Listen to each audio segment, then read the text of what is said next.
Alléluia. Bonjour les bien-aimés. Que le Seigneur Jésus-Christ vous bénisse.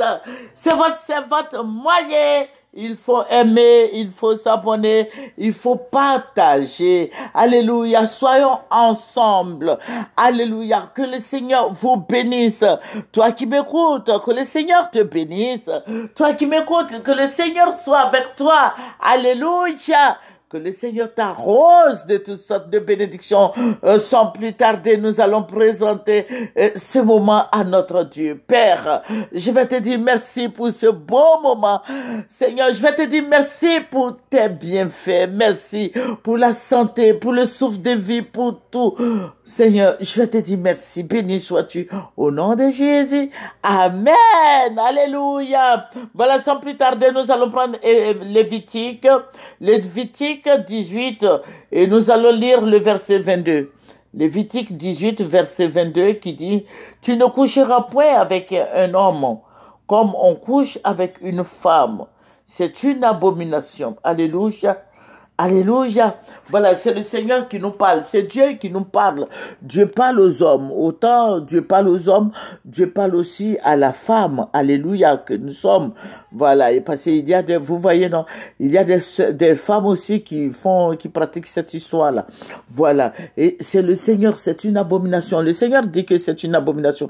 C'est ce que dit la Bible. Voilà. Donc, Dieu a mentionné l'homosexualité dans la Bible qu'il faut pas le faire.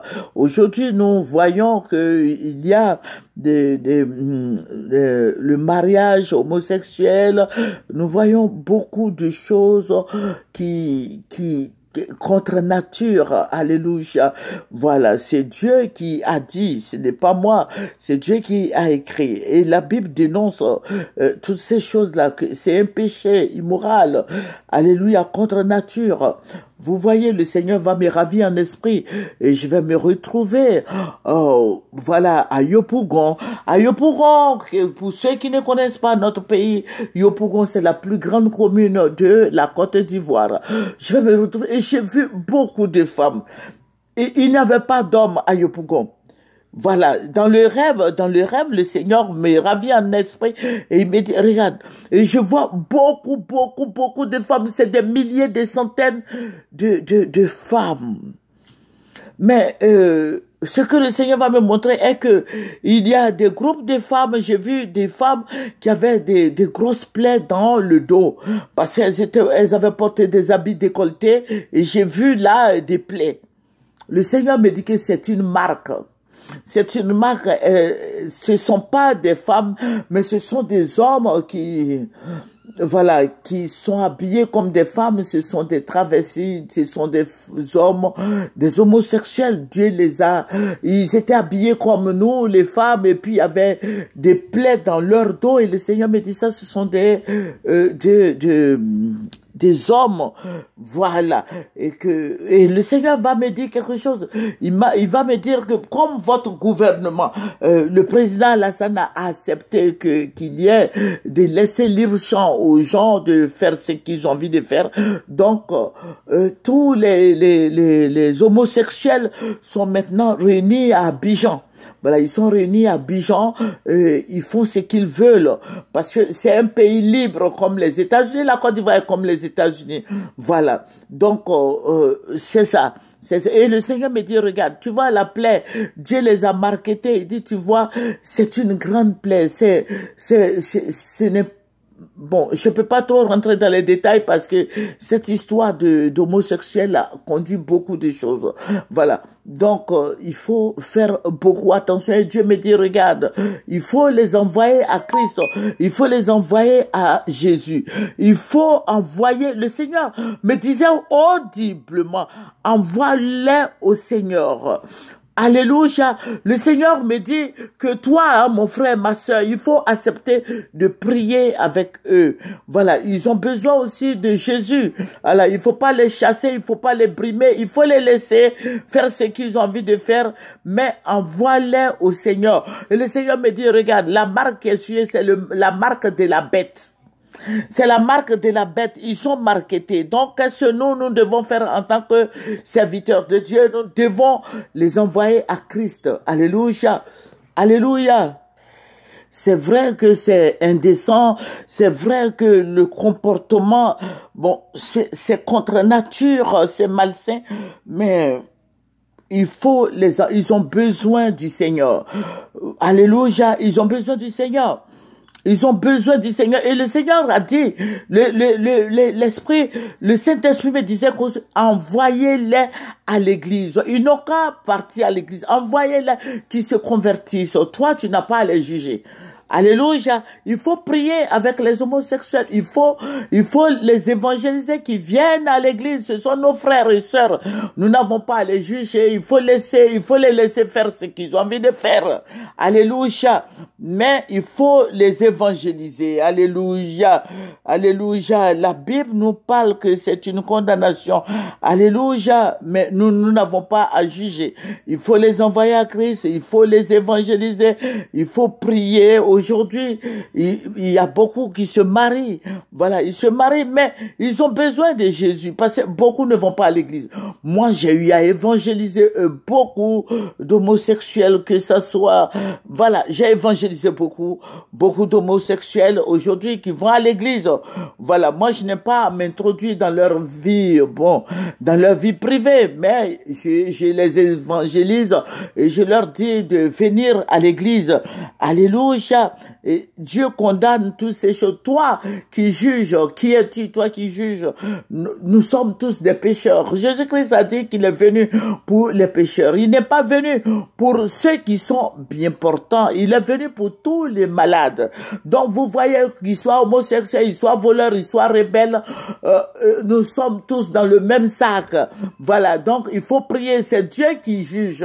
Nous, notre métier notre devoir est de prier pour ceux-là, de leur apporter la parole, afin qu'ils connaissent Jésus, afin qu'ils prient Jésus, afin qu'ils pleurent aussi comme nous pleurons devant Dieu. Alléluia. Voilà, mais il faut dire une chose, quand le Seigneur m'a montré tout ça, j'ai dit, mais je vais partager avec mes frères, mais il faut dire que le président Alassane Ouattara a légalisé l'homosexualité en Côte d'Ivoire, raison pour laquelle Dieu a mis l'accent. Dieu m'a dit que mais chez vous, en Côte d'Ivoire, le chef de l'État a accepté cette liberté. Donc voilà, il a accepté. Donc, tous les démons qui sont partout là rentrent en Côte d'Ivoire. Voilà, voilà, parce que dans les autres pays de l'Afrique, on les chasse, on les tue, tout et tout. Mais ce sont des êtres humains comme nous. Amen. Ce sont des gens comme nous. Voilà, il faut les aimer, il faut prier avec eux, il faut les envoyer à l'église. Alléluia. Je vais pas trop rentrer dans les détails, mais je vais vous dire que j'ai évangélisé beaucoup. D'autres même sont au service de Dieu aujourd'hui. Alléluia. Il y a des voleurs qui sont dans le Seigneur. Il y a des menteurs qui travaillent pour le Seigneur. Il y a des impudiques qui travaillent pour le Seigneur. Pourquoi pas les homosexuels? Il faut les laisser rentrer à l'église. Alléluia. Il faut les laisser rentrer à l'église afin que le nom du Seigneur Jésus-Christ soit béni. Amen. Nous avons besoin de tout cela pour faire le royaume de Dieu. Alléluia. Nous avons besoin de... Amen. Voilà. Donc, le Seigneur Jésus-Christ te bénisse. Toi qui m'écoutes, ne juge pas, mais évangélise ce milieu-là et envoie-les au Seigneur. Il y a des femmes qui sont homosexuelles aussi. Voilà. Bon, je connais pas les femmes. Je crois on les appelle les guines. Voilà. Vous voyez, je vais vous rendre un témoignage. Dans une église vivante à Cocody, voilà, il y a un pasteur qui était venu me voir. Il m'a dit, je vais t'envoyer une dame. Et cette dame-là a des problèmes avec son mari. Ils ont 3 petits garçons. C'est une jeune dame, un jeune couple, dont le mari est médecin. Ils ont un problème, je te les envoie. J'ai dit, ok. Et ils sont venus, on a parlé. J'ai vu que la femme était très malheureuse, tout et tout. Donc, je l'ai prise au balcon. Voilà, au balcon, bon, puis on était en hauteur, bon, donc je l'ai appelé au balcon, j'ai dit, bon, viens, nous allons parler entre nos femmes. Et cette dame, belle dame d'ailleurs, qui va me confier quelque chose. Elle me dit qu'elle était guine avant. Voilà, elle était guine. Et son premier fils, il a 10 ans, le deuxième a 8 ans et le dernier, il a 6 ans. Voilà, qu'elle était guine avant, mais bon, maintenant, elle a vu qu'elle ne peut plus continuer avec son mari. Elle ne peut plus continuer avec lui parce que elle voit qu'elle trompe son mari parce que c'est vrai, elle va à l'église, mais elle n'est plus à l'aise avec son mari. Voilà. Donc, quand elle m'a dit ça, je dis, mais il fallait dire à ton mari, elle me dit que son mari n'a jamais su qu'elle était guine, qu'elle veut divorcer. Cette dame a dit qu'elle veut divorcer. Je lui ai dit, non, on va prier, tu vas pas divorcer. Voilà. Mais je garde ça pour moi seul, et toi aussi tu gardes. Mais il faut qu'on prie pour ça. Et on a commencé à prier, prier. J'ai reçu son mari. Son mari même s'inquiétait du comportement de sa femme. Voilà. Et nous avions prié. Je ne peux pas trop rentrer dans les détails parce que je ne veux pas que les gens les connaissent. Voilà. Et le Seigneur même s'est glorifié. Voilà. Elle a été libérée. Et voilà. Elle a été libérée. Donc nous allons terminer par la prière. Père, je vais te dire merci. Merci, roi des rois. Merci, Dieu Tout-Puissant. Merci, Dieu.